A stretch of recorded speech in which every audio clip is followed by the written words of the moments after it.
go. Yeah. 3, 2, 1, action. What it do, party people? It's your boy DJ Switch, the Mix Up King. We're coming to you live from M Studios in Newton Junction. Make sure you like, subscribe, share the freestyle, share the interviews.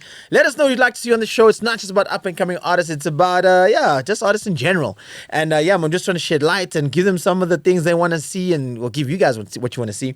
But we're going to head on back to Pirtori, well, Attridgeville actually.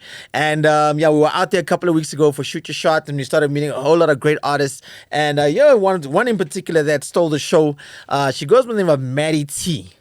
What up, girl? Oh my gosh.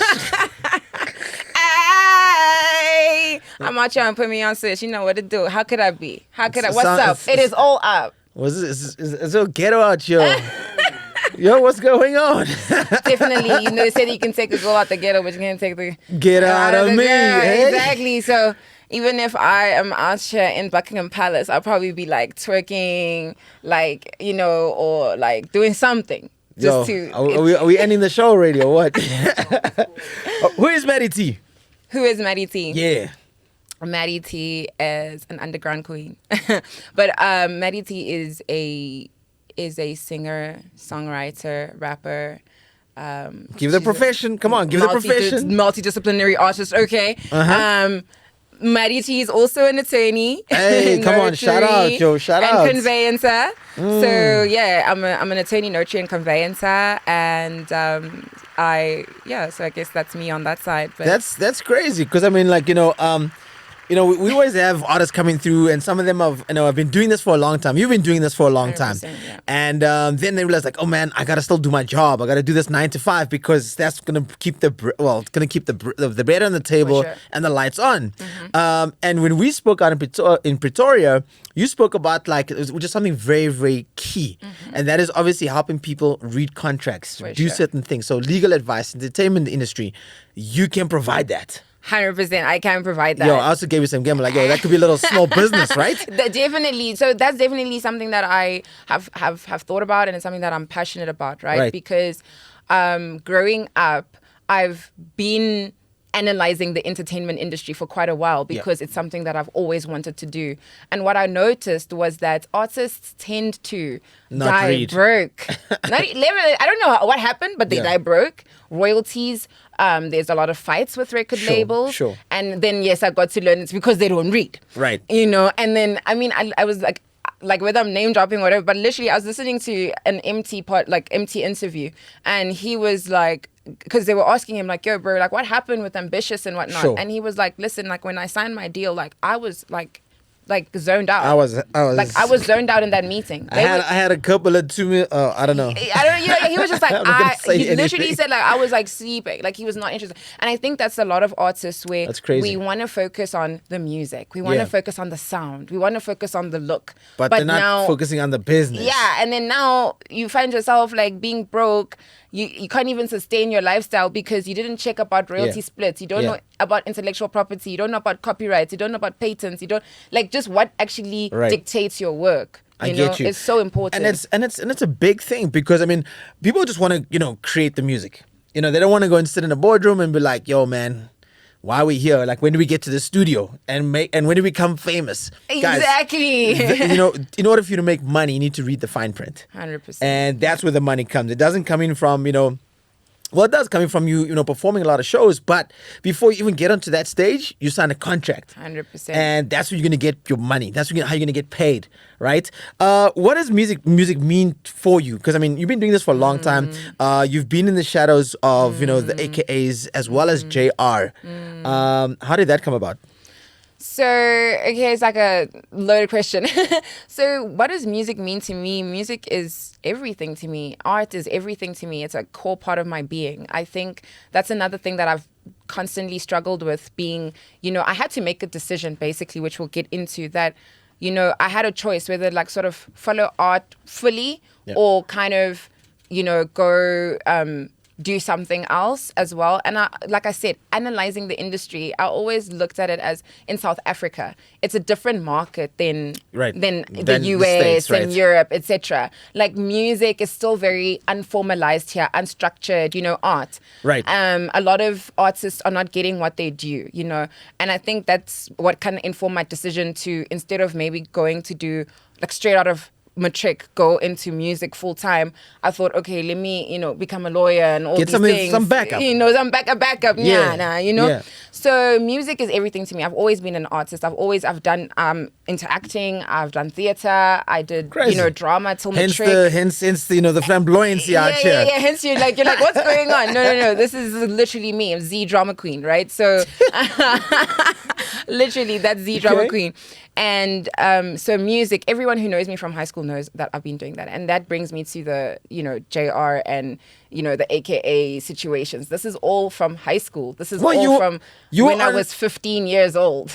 14 years old. This is when I met like JR, and I was like 15 in grade 9. Okay. And I always remember we met at Brooklyn at Mug and Bean. No, what was it? Yeah, it was cappuccinos. And we had lunch, and he was like, yo, girl, I heard about you. And I was like, yo. So was he still making the circle bigger at that time? Definitely. He was still making the circle bigger at that time. Like he was just, at that like prime time when he had just come out. Okay. And I think he was also similar to you, always like sort of scoping. But I think what also helped is that we were from Pretoria, like all from Pretoria. And what happened was that I kind of was working with another sort of stable called Bling G. And through Bling G, I recorded a mixtape, and I did sort of, this beat jack or mixtape over the one sort of lead song was over Jay-Z's Excuse Me Miss. So I was like, excuse me, Papi, with the Burberry sweater on. I couldn't help but notice the fact that you came alone. I know you ain't single, so you left your girl at home. But either way, you here and we got something going on. I got my own cash. I don't depend on a man to maintain me. Think that's pretty fresh. I'm no waste no time, cause I don't pretend. Heard you were planning to leave. I had you stay instead. Cause my pretty, so I was on that wave then. Right. And I kind of put like that out, like asked all my friends in high school, guys, this is me. Sure. This is at the Facebook time. Put this on your status, please. Right. I think like over 100 people put that stuff on their status, like put the link and the MP. And from there, that's when I got a literal call like, hey, I heard about you. Hell, my song was playing in the hood. Like niggas were playing it in the hood with the windows down. Yo, playing in the whips and shit. Yeah, like, and I like when I heard it, I was like, yo. Vibes. And I think that's a great feeling, right? I mean, when it happens, right? Yeah. And then you get into the All I Know remix. Yeah. But that never. So that was like nothing. Could I say it wasn't on his album or anything like that? Yeah, it never got published. No, it got played on radio. So it played on YFM. Okay. It was sort of like a competition, if you could put it that way. Right. Where he him and his manager at the time, Tibbs, like everyone made their Show soul Love. rest in peace. But that is actually how I got into that, because my stable at the time, Blink G, had very good connections with Tibbs. Okay. So through that, Tibbs and AKA, when All I Know came out, they wanted to get different artists to give, a sort just of like the PR vibes to get it out. Get it out there, remixes, and then I put mine through, and they liked it, and they had it play on radio, and I was on YFM, and I was like, yo, this crazy, you know what I'm saying? It sounds like you just started rapping yesterday. The excitement is like on 1,000 up in here. Hey, excitement. Right? Yeah. I mean, for me, I like what you're saying, because for me, that is how I look at it. Yep. Because truth be told, I have to be honest in terms of numbers, in terms of, people are pushing numbers, eyeballs, Of how course. things are measured these days. And if I have to be honest with myself, like I say, I'm an underground queen. I've always believed in knowing the relevant people. Okay. I feel like knowing relevant people is important, as opposed to knowing like a bunch of people. But at the same time, I think it's important for music that people know you. Right. So that people can consume your music. Well, welcome to the show. So that is what's happening. happening. Right, So, and I think you're raising the valid point is that your network's got to be your net worth, right? If you know the right people, they can get you into the right spaces quickly, especially if they know what you're doing. Yes. Right, and of course, we met out at ShootUrShot. How was that experience for you? I mean, you came to the workshop, you came and checked it out, and I mean, obviously, this has been a big hiatus for you. You haven't been making music, but you want to get back into it now, and you're coming back, and you gave us a great performance. You performed a dope joint. You got everybody involved, counting 1, 2, 3, 4. So that was cool. The vibes, and that's what it's about. Like especially and I tell this to a lot of up and coming artists. People do not know your music. Exactly. So how do you get them to to relate to you, to converse or have the conversation? Like, look, I'm performing now, and by the time you leave, you're gonna know my song. 100%. Right?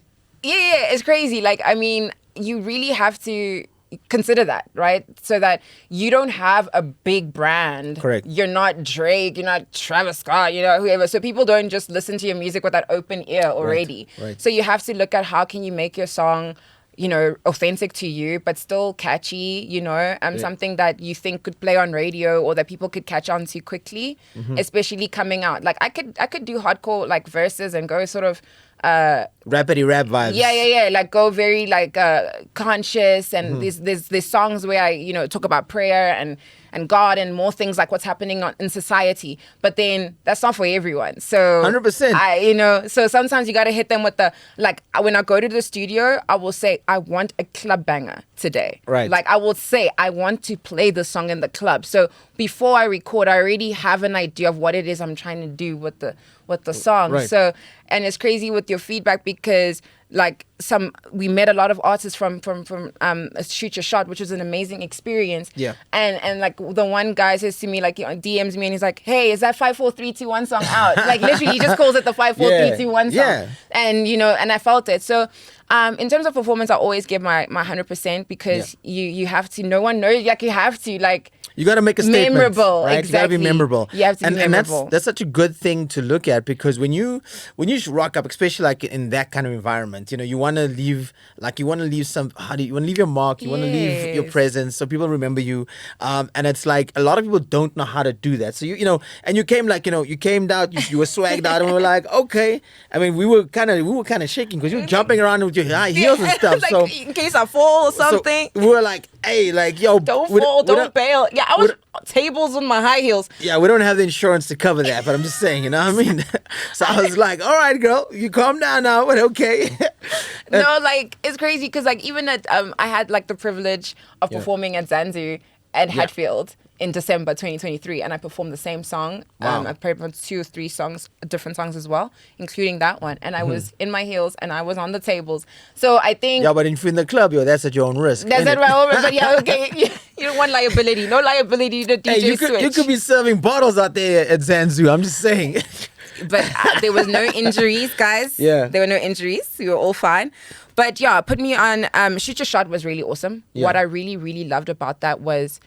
DJ Switch, like, connecting with people. So like I also have an event. It's called Sunday Bonds. I run an event and it's called Sunday Bonds because the idea is to bring people together. Correct. So I think for the longest time with the uptake of Mapiano and sort of other music genres, we find that hip hop has been kind of quiet, and especially with also other things that have happened within our industry. Correct. Which you also mentioned, with I mean, people once dying. Again, it's just the cloud that's there, and it's unfortunate that we've lost like great artists to unfortunate situations. But I think that's, for me, that's just been the hindering sort of cloud, and we just got to break it so that people can see, like, and I'm feeling this big wave coming right now.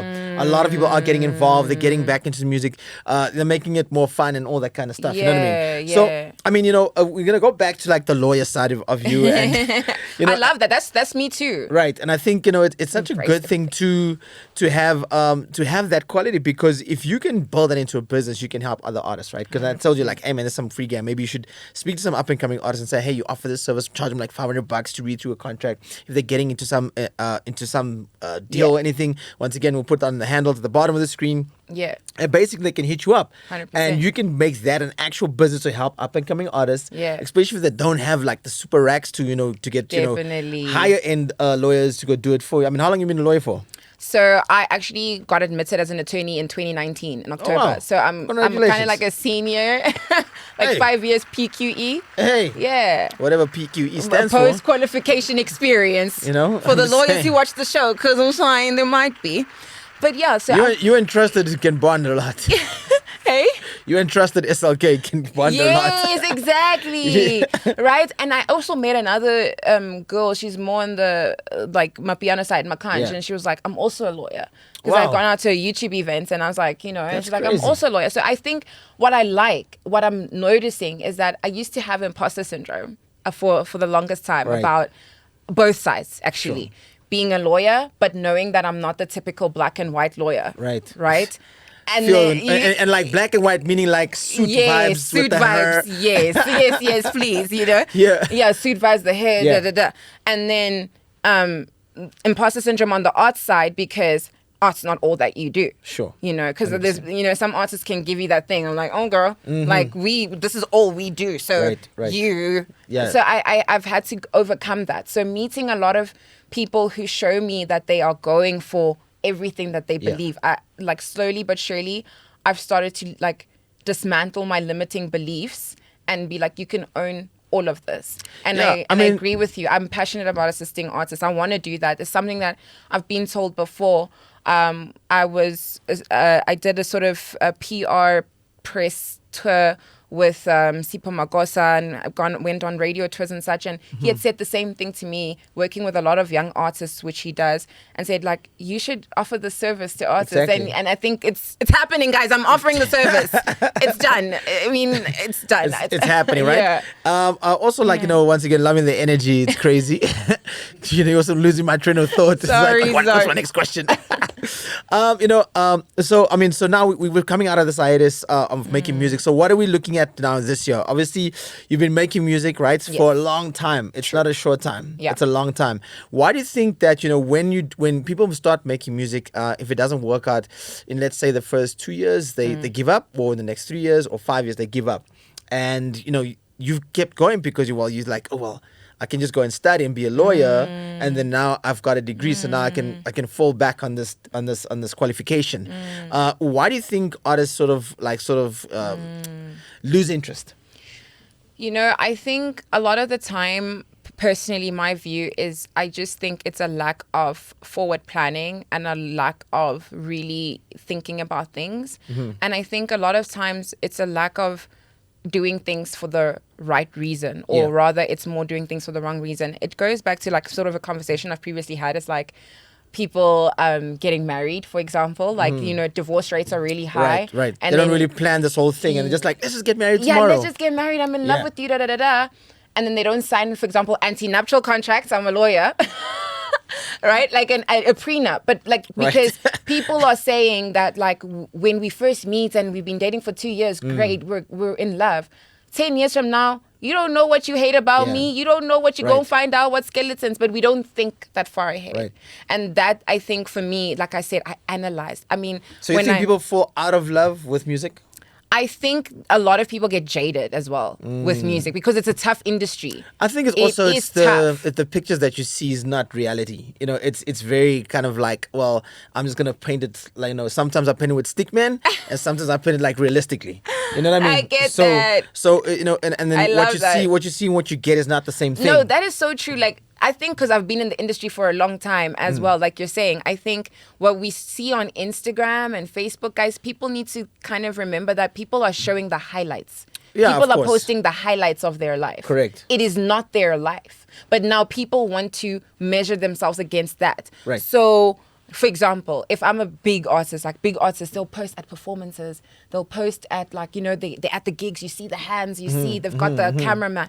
But ask yourself, how did they get there? Of course, you got to start somewhere, right? Yeah, like how did they get there? There was probably a lot of planning that went into organizing and putting things together, contracts together. Right. I mean, if you're going to go and book a venue and use Times Square, for example. You got to be ready. You've got to have a whole production. You've got to have a whole project plan.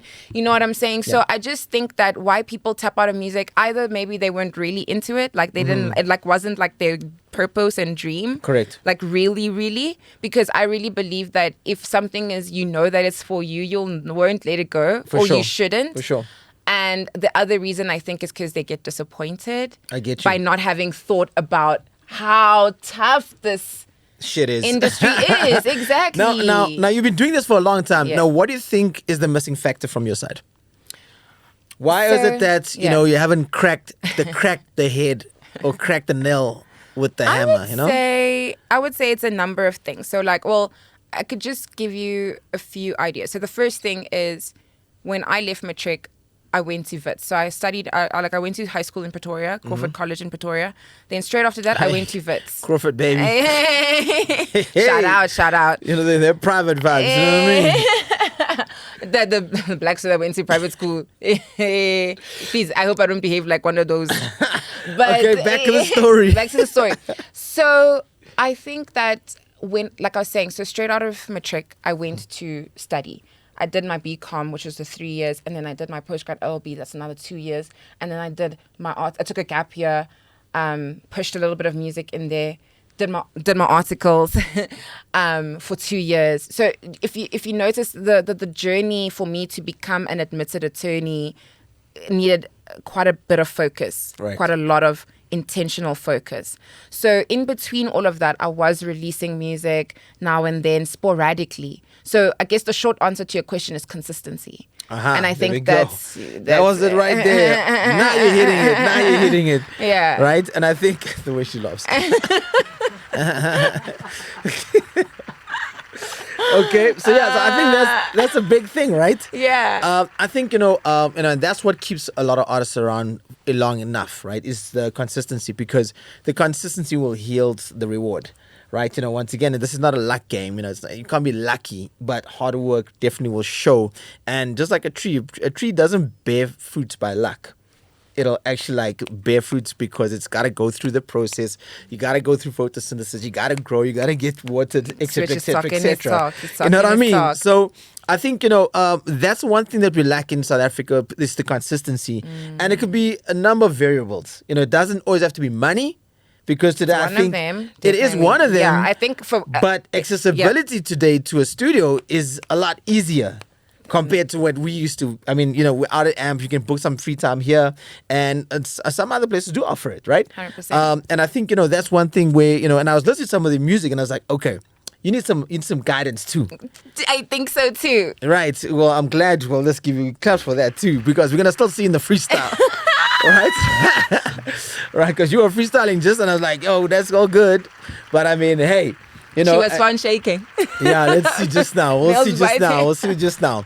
And I think it's cool that, you know, your excitement is here, your level of enthusiasm is here. You also run your own podcast. Definitely. What's it called? It's called Maddy on Everything. Okay. Maddy on Everything. So with this podcast, I decided we're leaving no stone unturned. Right. At first, I wanted to do Maddy on legals, where I'm focusing more on the legal side. And, I think that's quite a big thing on TikTok, where people give like free game on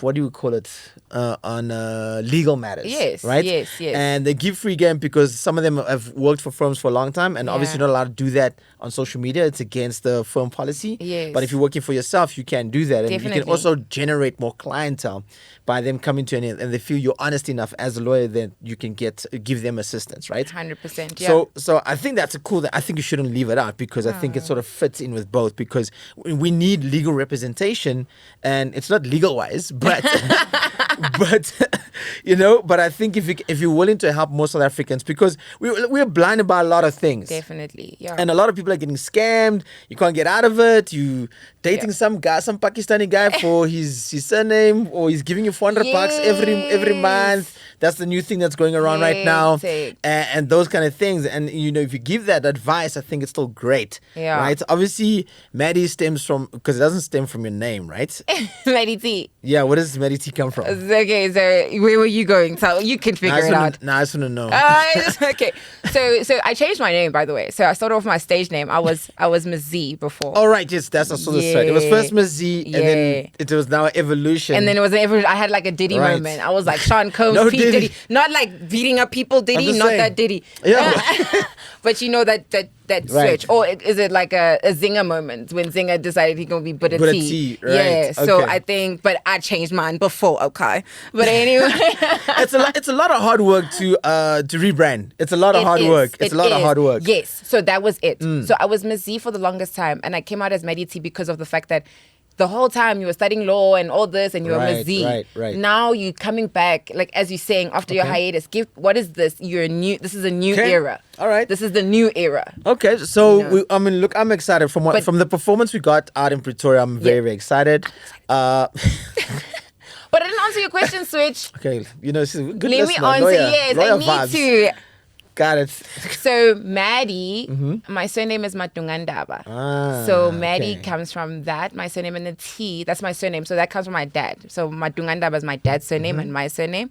And then my second name is Tenjiwe, which I share with my mother. Oh wow. So my mom's name is also that? Tenjiwe. So Maddy T is sort of like I'm a representation of both of them. I feel it. That's deep. Hey, yeah, it's deep. that's cool. Oh, shout out to that, yo. But what did they ask you when you were like, yo, I'm still gonna do this rap thing after you got your degree?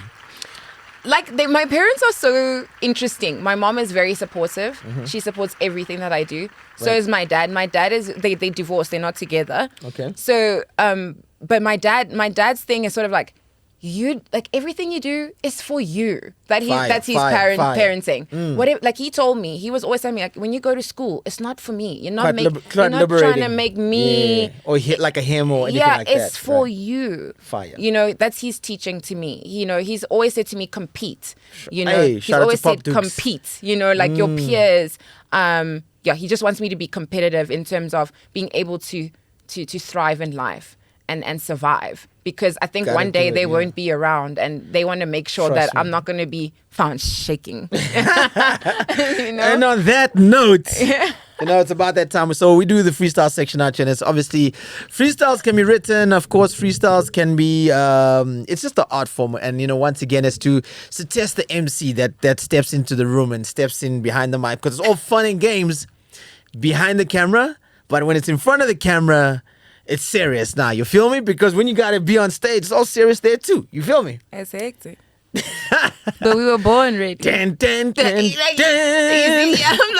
like, all that energy just went. I'm kidding. All right, here we go. We got Maddy T representing. It's Pheli, right? Pheli. There we go. That's the different name for Atchedgeville. Yeah, Pheli. Yeah. Because I was wondering, because I saw Boozy Lee's one song is Pheli at church. Yeah, Pheli via church. Oh, Pheli via church. Okay. So like Atchedgeville, the colloquial is Pelindaba. So it's for short, it's Pheli. Pheli Mahlanyeng, All right. Or the crazy people from Pheli. Literally. Yo, and I see the boys are coming. 25 is coming now. Yeah, it's really heavy. It's really heavy. And I'm actually really excited to see what's happening. Well, we're going to be coming back to Pretoria real soon. We don't have a date just yet, but we're going to be coming back, and hopefully we can get Square 2.0 again. Defos. I think that's going to be our home for now. Defos. I think we've created a vibe, and we've got something over there. So shout out once again to everybody that came out to ShootUrShot out in Pretoria, and that's how we got Maddy T on the show. She was on the open mic. She was second with Navy was coming, and I think once when we see certain things, we want to give people the opportunity to at least help them a little bit more. And of course, the podcast is the second part of it. So but let's get into it. It is okay. Wait, we did that one too much. Okay, no, we did one too much. All right, here we go. This is it. It is the freestyle section. We got Maddy T in the building, your boy. Yes, sir. Switch up, baby. All right, we got Cheney Jam production. All right, here we go, Maddy. Let's get it. Yo. Okay. The time is ticking. Check. I'm out here kicking it with DJ Switch, and I really must say he got me feeling like that bitch. Time is money, yo, I make it tick. The game your house, boy, and I just hit a lick. We run it up, Olympics. We run it up, we gon' hit them sprints. I'ma need my car black tinted with the rims. Yo, let's get it like this. Ops aiming at me, I ain't flinch. It's that major deal, the one I clinched. Off the beat on the dome, I ain't never scared. The cops asking your crew about the crime you overshared. They ask us about the crime, we was never there. Got our niggas doing time, truth or dare. Hey, hey, check. I said the streets is cold, a lot of niggas died, but not us, we still alive. Niggas need the privilege to see me live, but I guess getting me on the podcast second prize. Hey, and it get over famous. I'm running this shit like Pampas. But no more, now bane jealous. But guess what? They can't stop us. All right. Okay. Are you feeling? Okay. How you feeling? Well, okay. How you feeling? Okay. I tried for you. Oh, I see you just did it off the dome. That's pretty impressive off the dome. Oh, yo, you put some stuff together. All right, okay. You know. You just knitted it together. You got another one in you? Yeah, you know, the first one's always good, but maybe you got another. Another one. Another one. Another one. Another right. freestyle? No, I don't switch. Oh my gosh. Hey. Okay. Let's go. This is it. We're about to shut it down. We're seeing the caretakers are walking through the front door. It's your boy DJ Switch coming to live from M Studios in Newtown Junction. Make sure you like, subscribe, do the right thing. We got Maddy in the building. Hey, let's get it. Okay. Yo, you could even bust a written that we haven't heard. You know, we don't know. Okay. Let's hear. Let me hear it. Okay. Okay, let's go. Yo, check. Don't make me wake up and go ahead and choose the violent path. Apply my mind, I strategize. I'm getting money and I'm good with that. Any nigga that I had before, I'm done with him. You can have him back. I ain't looking back. I'm forward and technically I'm still on track. Please, my nigga, I ain't basic with it. Any goal of mine, I go and get it. Working hard, no, I ain't sweated. When working hard is a basic vision, I keep on grinding because I am chosen. Swag on heater, bitches melting. Swag on freezer, bitches always knew where I was destined. Hey, I'm a big stepper. I'm a debt collector. I want my money back. I want my cheese like feta. Maybe cheddar. Baby, get the mozzarella. Oh, it's Gouda. Don't make me call my shooters. Hey. All right. Okay. You were just trying to feel the beat and you got into a flow there, huh? Yeah. But no, so that one is actually Gouda. Okay. It's actually, so I try to hit you guys with something. Gouda or Gouda? Gouda? Is it Gouda? Gouda? Like cheese like you get. Tim is a Gouda, right? Gouda. Yeah, the maintenance guys are out here. They're looking at the caretakers. They're trying to kick us out of the studio. I have to come back because I ain't getting I need my 40 minutes. It's like 8 minutes out. Come on. I need like 40. I need like an hour. It's all good. I'm gonna come back when the album's out. When the album's out. Yeah. When's that coming? Well, I think I need to first drop the next EP, which is 10 p.m. in Tembisa. I'm dropping it in August. Okay. And then I've got another bunch of songs I record. Because that's where I recorded it. Okay. It's for real. 10 p.m. in Tembisa. I recorded it with these guys from Spovu Records, and I literally drove to Tembisa. And it was crazy. There was all types of load shedding. That's when I knew ISCOM it was just crazy. That's a story. Well, we love the energy, and you got to bring more of the Pirtori swag, though. You know what I mean? Like, come on. But the thing is, I feel like I'm that girl. Like, ding and all that. Only now you wanna die ding. Come on. But like me, I don't know. Like, I just generally have, I think, more of an English disposition. I remember I told you about speaking like your dialect's got to be correct, and your articulation's got to be a certain way when you're rapping, even when you're talking. Obviously, it's certain things just so people can understand you better and hear you better. But once again, don't forget the people at home. Definitely. So the people that unless you're gonna do it for the Marriage Brothers, Crawford but College I boys. have songs where I sing in vernac and I rap in vernac. Yeah. Oh, but that'll be for the next time. All right. We back, baby. We back. Y'all heard it. It's a promise. Well, you're gonna be on the lineup for when you do Shoot Your Shot next time. Shoot your shot, baby. know what's up. Because now it's done. It's over. Like, it's just... Anyway. And just like that, we're going to wrap it up at your boy DJ Switch. And we'll see you next week, same time, same place. And just like that, from myself, Maddy T. We out. Is that a cut? Thank you, Switch.